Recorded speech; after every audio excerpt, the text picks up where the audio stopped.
Jolie supportrice. Et les Clermontois qui avaient décidé de mettre la pression sur la jeune garde bayonnaise. 7 jeunes joueurs sur la feuille aujourd'hui. À l'image d'Elissal, qui renvoie ce premier ballon en avant, récupéré derrière par Sylvie Vatou, qui peut servir la crampe, qui va y aller seul, non, qui ne peut pas assurer sa place, mais derrière, il y a Vosloo qui récupère ce ballon et qui vient marquer le premier essai pour Clermont. Cela fait 4 minutes seulement que ce match a débuté et ça fait déjà 10-0 pour Clermont. Il y avait déjà eu une première pénalité de Brock James. Bienvenue à Yon Elissal sur ce premier ballon relâché qui permet à Vosloo de marquer. Facile parce que quand même jouer à Michelin c'est très compliqué. Vous l'avez compris, la victoire elle est d'ores et déjà assurée pour les Jaunards qui vont quand même aller marquer. Bah tiens, un dernier essai, pourquoi pas. Alors on a vu tout à l'heure le doublé de Naketassi. Il y a eu un triplé pour Vosloo.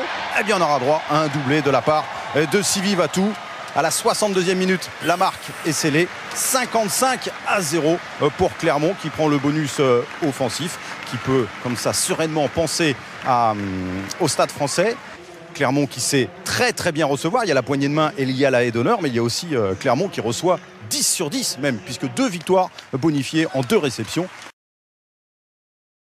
Quelques minutes du coup d'envoi, Serge Blanco, le président, heureusement, est venu la réconforter. Le début de match, pourtant, va être source d'inquiétude pour le Biarritz Olympique. Oyonnax, comme à son habitude, attaque très fort. On joue depuis 2 minutes. Silvertian ici prolonge au pied. Il va peut-être être le premier dans l'embut. Non, finalement, ce sont les Biarros qui empêchent l'ailier de cette équipe d'Oyonnax d'aplatir. Y a-t-il un plaquage sans ballon? Florian Denos a-t-il aplati ce ballon? Monsieur Péchambert va faire appel à la vidéo et décider après visionnage de ne pas accorder cet essai. Les joueurs d'Oyonnax alors vont s'en remettre au pied de leur buteur Ourda Pileta, qui en moins de 9 minutes inscrit 2 pénalités. Oyonnax alors mène 6-0. Mise en confiance sûrement par cette bonne entame de match et surtout par le manque de combativité des Biarros dans ce début de rencontre, un secteur pourtant dans lequel on l'attendait. Eh bien les Oyonnaxiens vont tout jouer tous les bons coups, à l'image ici de Guillaume Boussès. Grand coup de pied dans les 22 mètres à la réception Nguenia, trompé par le rebond, superbe passe de Jeff Cooks, Florian Denos au relais, et voilà comment les Oyonnaxiens ont remonté le ballon sur plus de 60 mètres. L'action est chaude, elle se poursuit à quelques mètres de la ligne. Ici Ourzaké va remettre un petit coup dans l'axe, bonne défense de la part des Biarros, mais ce ballon sort de nouveau et c'est Figueroa qui adresse cette passe pour Ourda Pileta. Coup d'œil parfait de la part du buteur et de l'ouvreur pour Silvertian. Passe décisive, superbe diagonale de la part du demi d'ouverture qui offre donc à Silvertian le premier essai de cette rencontre. La chistera magnifique de Jeff Cooks, ensuite le relais et puis là aussi le geste parfait d'Ourda Pileta. Silvertian impeccablement placé inscrit le premier essai de son équipe, un essai qui va être transformé. L'équipe d'Oyonnax alors évidemment inquiet, grosse pression, grosse tension ici dans ce match des relégables. Genevois, un dernier ballon d'attaque, un en avant et commis une énième faute Biarrot et c'est la fin de ce match. 24-22 score final. Biarritz certes retrouve quelques vertus dans cette fin de match mais s'incline pour la 3e fois en 4 journées. 25e match à domicile sans défaite en revanche pour Oyonnax qui laisse malgré tout échapper le point de bonus offensif. En plus de 5 minutes, les brivistes vont camper dans la moitié de terrain des Toulonnais, se créant même quelques occasions, comme ici ce coup de pied derrière la défense. Et Vincent Martin qui est obligé de concéder. La réaction de Toulon ne va pas tarder. Dans la foulée, avec ce ballon dans les 22 mètres de Brive, ballon qui va sortir pour les Toulonnais. On reste dans le fermé. Chilachava pour Mermoz pour Bastaro, crochet intérieur. Et voilà le premier essai de cette rencontre marqué par Mathieu Bastaro. Brive aura mené 50 secondes dans cette rencontre, mais c'est Toulon qui passe devant pour mener 7-3. Bernard Laporte est toujours à l'attaque avec un ballon récupéré sur la ligne médiane. Wilkinson pour Guito sur un pas pour Wolf qui accélère, qui déborde, retour intérieur sur Matt Guito qui va marquer un 8e essai pour Toulon. C'est son 2e essai de la soirée, son 4e depuis le début de la saison. Matt Guito qui va inscrire la bagatelle de 27 points au cours de cette soirée. Et puis il y aura un dernier coup de poignard pour les brivistes, signé d'un ancien briviste, Alexis Palisson, qui effectuait son retour aujourd'hui après une blessure à la main. Il joue une pénalité rapidement, le rebond est favorable et il va marquer le 9e essai de Toulon dans cette rencontre. Et c'est marqué par Palisson. Les Toulonnais qui s'imposent largement 62-12 avec bonus offensif bien entendu. Le public de Mayol est ravi. Les brivistes auront tenu 40 minutes mais ils ne pouvaient rien. Les joueurs toulonnais, eux, se sont sûrement invités une nouvelle soufflante de leur manager. Un ballon bien conduit par Anthony Classen et tous les avants du Castres Olympique qui vont faire l'effort pour peut-être le premier essai. Oui, au quart d'heure de jeu, le Castres Olympique est récompensé de ses efforts. Premier essai et le champion de France mène 5-0. Ouais, les intentions sont claires de la part des avants castrés. Misé, mais il va plutôt maintenant laisser l'initiative au gros. Lavala à gauche ou alors à droite. Au pied des poteaux du Castres Olympique. Dupuis, fin de passe au pied des poteaux. A-t-il aplati sur la housse? Non, il passe. Avantage en cours, le bras tendu de Monsieur Mineri pour une pénalité au pied des poteaux. Ce sont de longs arrêts de jeu, c'est une longue séquence avec Lavala. Il n'y a pas de contestation, le Stade français est récompensé. Et relancé surtout. Un long travail. Mais Julien Dupuis s'est blessé apparemment sous les poteaux. Ah, il semblerait que ce soit l'épaule vue d'ici, en essayant sûrement d'aplatir. Attention le plaquage. Et il est libéré dans l'intervalle. Grosso qui tape à suivre, les jambes de Grosso, celle de Garbet. Qui sera le premier? C'est Garbet. Démonstration du Castres Olympique dans cette fin de match. Et Paris sombre, Paris coule. Pierre-Antoine qui chambre inutilement. Et ils sont où les Parisiens? Attention à ne pas tomber dans les excès d'autres sports. Restons... Coup d'envoi donné par McAllister pour le Stade Toulousain, pour ce Toulouse Racing.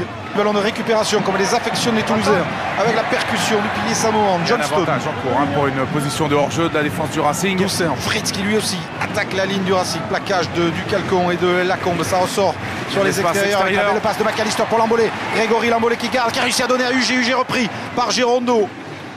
Remis ballon pour le All Black, Ossiaguirre. Toussaint, McAllister. Le Stade Toulousain sur les extérieurs avec Tolofu, avec Ficou maintenant. Attention, faire Gaël Ficou qui garde le ballon, qui échappe au plaquage. Et il va y aller, Ficou. Il va y aller d'entrée. Gaël Ficou, l'héritier de Yannick Jauzion au Stade Toulousain. Premier essai du match. Tout seul sur ses qualités physiques, sur son talent. Gaël Ficou sur une passe lumineuse vers l'extérieur qui va manœuvrer dans la défense du Racing. McAllister du bord de touche ajuste la transformation et le Stade Toulousain mène déjà 10-0, énorme entame de match. Il fera 2 défaites à l'extérieur et 2 bonus offensifs à la maison. Et il la met. McAllister transforme et cela fait 30-6 pour le Stade Toulousain. Et fin de ce match sur cette victoire du Stade Toulousain, 30 points à 6 avec le bonus offensif. S'est fait opérer du nez après sa fracture contre Castres et la belle victoire à Chabandelmas. Ça n'a pas très bien commencé pour les Bordelais, un petit peu apathiques dans une moiteur torride, plus de 30 degrés à 19h sur le stade André Moga à Musard, voilà, pour la première des Béglots bordelais sur leur terrain de Bègle. Et puis mais ça se poursuit mal puisque c'est Payog qui a déjà inscrit une pénalité 3-0. Yohan Audrin intercepte cette passe de Bernard pour Madol. Et donc 10-0 au bout de 13 minutes. Voilà, coup de froid. Pourtant, je vous promets qu'il ne faisait pas froid. Mais coup de froid sur Musard. Donc 10-0 pour les Montpelliérains qui n'ont pas fait grand-chose. Même s'il reprend espoir, ces hommes sont dans le bonus. Mais il reste encore plus d'une demi-heure à jouer. Chandelle du jeune Selponi, le jeune ouvreur. Perras qui fait une toile à la réception. Combezou qui récupère. Monsieur Lafont demande la vidéo pour confirmer cet essai. Et donc Montpellier repasse en tête après cet essai de Thomas Combezou, 30-21, reprend le large surtout. On en vient ensuite après 2 pénalités à une côté pour Montpellier, 36-24, voilà. Et puis 79e minute, toujours quand même les valeurs, les vertus girondines sur un ballon porté, une touche de Ménadier que l'on retrouve au cœur du ballon porté, le talonneur remplaçant qui inscrit cet essai dans la dernière minute du temps réglementaire. Score final 36-29. Première victoire de Montpellier à l'extérieur. Un bonus qui peut être contraint en fin de saison pour des Bordelais qui peuvent s'en vouloir. Les Montpelliérains ont fait un bon coup, voilà, après le nul concédé à domicile lors de la première. Des joueurs qui évoluent pour la plupart en espoir. Les Catalans, eux, restent sur 2 défaites en championnat. Ils doivent se rassurer face à une équipe remaniée. Bien, l'objectif est simple, une victoire avec le bonus offensif. Après quelques minutes, on s'appuie sur ce qui fonctionne, le paquet d'avant. Camille Lopez va essayer de marquer tout seul en force, il est plaqué, les avants sont au relais, c'est Jean-Pierre Pérez qui va relever ce ballon, il va être imité par son pilier Kissipoulou, mais ça ne passe pas, la défense grenobloise résiste. Alors Duvenage va lever la tête, il va voir qu'il y a une solution avec ses 3 quarts. Hook qui va trouver Guitoun qui fait l'effort de rester debout, c'est finalement Mafi, le 3 quarts centre, qui va aller marquer en arrivant à s'extraire du regroupement. Après 7 minutes, Perpignan marque ce premier essai. Perpignan est plutôt bien lancé dans cette rencontre avec cet essai de Mafi. Courage au manager Landreau. En infériorité numérique, les Catalans vont quand même retrouver le chemin de l'essai. Lopez qui va lancer un long ballon pour James Hook qui va trouver Mdjekevu qui vient tout juste de rentrer, l'ailier remplaçant sur son premier ballon, qui va s'offrir un essai, le 4e essai catalan signé Mdjekevu, le Sud-Africain arrivé à l'intersaison. À l'heure de jeu, Perpignan retrouve son bonus offensif grâce à cet essai. Sur le renvoi, il ne fallait pas trop rester déconcentré, puisque sur le renvoi, une chandelle de Duvenage. Le rebond va être favorable à qui?